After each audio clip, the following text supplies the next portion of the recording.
कि समकोण त्रिभुज का नियम, जो समकोण त्रिभुज का नियम होता है वेरी वेरी डेंजरस होता है। ठीक है, आज हम लोग इसको पढ़ेंगे और अच्छे से इसका फार्मूला को याद करेंगे। ठीक है, आइए हम लोग पढ़ते हैं, थोड़ा फिगर की तरफ चलते हैं। इस डायग्राम को तो हम लोग देखेंगे कि जो इसको लंब बोलते हैं, क्या बोलते हैं, लंब। और लंब को इंग्लिश में क्या बोलते हैं, परपेंडिकुलर। क्या बोलते हैं, परपेंडिकुलर। आप परपेंडिकुलर को किससे दिखाते हैं, पी से दिखाते हैं। किससे दिखाते हैं, पी से।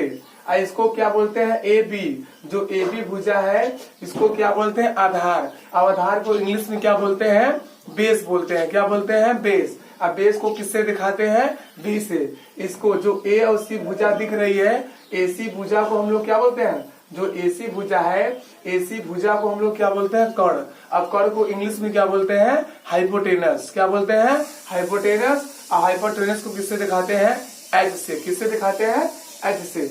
आइए हम लोग थोड़ा फार्मूला की तरफ देखते हैं। कर्ण स्क्वायर बराबर, कर्ण स्क्वायर बराबर क्या होता है, लंब स्क्वायर और प्लस आधार स्क्वायर। आइए नेक्स्ट, लंब स्क्वायर। लंब स्क्वायर बराबर क्या होता है, कर्ण स्क्वायर माइनस आधार स्क्वायर। आधार स्क्वायर, आधार स्क्वायर बराबर क्या होता है, कर्ण स्क्वायर माइनस लंब स्क्वायर। ठीक है, हाइपोटेनस। हाइपोटेनस को हिंदी में क्या कहते हैं, कर्ण कहते हैं। क्या बोलते हैं, कर्ण। और कर्ण को किससे दिखाते हैं, एच से। किससे दिखाते हैं, एच से। एच तो जो तुम्हारा होता है वह सबसे बड़ी भुजा मानी जाती है। यानी हम कहते हैं कि समकोण, दोस्तों समझते रहिए कि समकोण जो तुम्हारा त्रिभुज होता है, समकोण त्रिभुज के सामने वाली भुजा को क्या कहते हैं, कर्ण कहते हैं। क्या कहते हैं दोस्तों, अब कर्ण कहते हैं। अब कर्ण सबसे बड़ी भुजा होती है, कर्ण सबसे बड़ी भुजा होती है। यानी हम कह सकते हैं कि समकोण त्रिभुज, यानी समकोण त्रिभुज के सामने वाली भुजा को क्या कहते हैं, कर्ण कहते हैं। और कर्ण के सामने वाली भुजा को लंब कहते हैं। और कर्ण के नीचे वाली भुजा को क्या कहते हैं, आधार कहते हैं। हम लोग जानते हैं कि लंब और आधार इन दोनों वर्गों का योगफल कर्ण स्क्वायर के क्या होता है, बराबर होता है। यानी हम कह सकते हैं कि कर्ण सबसे बड़ी भुजा मानी जाती है, कर्ण सबसे बड़ी भुजा मानी जाती है। ठीक है, आइए नेक्स्ट, परपेंडिकुलर। अब परपेंडिकुलर को हिंदी में क्या बोलते हैं, लंब बोलते हैं। क्या बोलते हैं, लंब। और लंब को किससे दिखाते हैं, पी से। किससे दिखाते हैं, पी से। अब बेस, अब बेस को हिंदी में क्या बोलते हैं, आधार बोलते हैं। क्या बोलते हैं, आधार। अब आधार को किससे दिखाते हैं, किससे दिखाते हैं, बी से दिखाते हैं। हम लोग जानते हैं दोस्तों कि जो तुम्हारा समकोण त्रिभुज होता है, जब आप लोग त्रिकोणमिति पढ़ेंगे तो त्रिकोणमिति में एक सूत्र आता है, लाल बटे कक्का। क्या होता है, लाल बटे कक्का।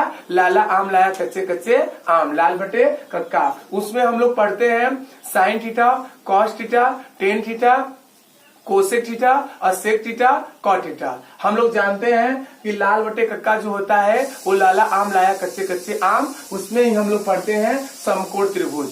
समकोण त्रिभुज के सामने वाली भुजा को क्या कहते हैं, कर्ण कहते हैं। और कर्ण के सामने वाली भुजा को लंब कहते हैं। और कर्ण की नीचे वाली भुजा को क्या कहते हैं, आधार कहते हैं। क्या बोलते हैं, आधार कहते हैं। अब कर्ण को इंग्लिश में क्या बोलते हैं दोस्तों, हाइपोटेनस बोलते हैं। और लंब को इंग्लिश में क्या बोलते हैं दोस्तों, परपेंडिकुलर बोलते हैं। और आधार को इंग्लिश में क्या बोलते हैं, बेस बोलते हैं। यानी हम कह सकते हैं दोस्तों, जो एसी हमारी भुजा है वह क्या बताएगी, कर्ण बताएगी। और जो ए बी भुजा है वो हमारी क्या बताएगी, आधार बताएगी। जो बीसी भुजा है वो हमारी क्या बताएगी, लंब बताएगी। दोस्तों हम लोग जानते हैं कि कर्ण स्क्वायर बराबर क्या होता है, लंब स्क्वायर प्लस आधार स्क्वायर। ये भी हम लोग जानते हैं कि कर्ण सबसे बड़ी भुजा होती है। जो कर्ण होती है वह सबसे बड़ी भुजा होती है। हम लोग जानते हैं कि लंब स्क्वायर प्लस आधार स्क्वायर इन दोनों वर्गों का योगफल किसके बराबर होता है, कर्ण स्क्वायर के बराबर होता है। एक कर्ण स्क्वायर सबसे बड़ी भुजा मानी जाती है, समकोण है। क्या है, समकोण है। और समकोण को इंग्लिश में क्या बोलते हैं, राइट एंगल। क्या बोलते हैं, राइट एंगल। कि समकोण त्रिभुज के सामने वाली भुजा को क्या कहते हैं, कर्ण कहते हैं। यानी समकोण के सामने वाली भुजा कौन सी होती है, कर्ण होती है। और कर्ण के नीचे कौन सी भुजा होती है, आधार होती है। और कर्ण के सामने वाली भुजा को क्या कहते हैं, लंब कहते हैं। क्या कहते हैं, लंब कहते हैं। ठीक।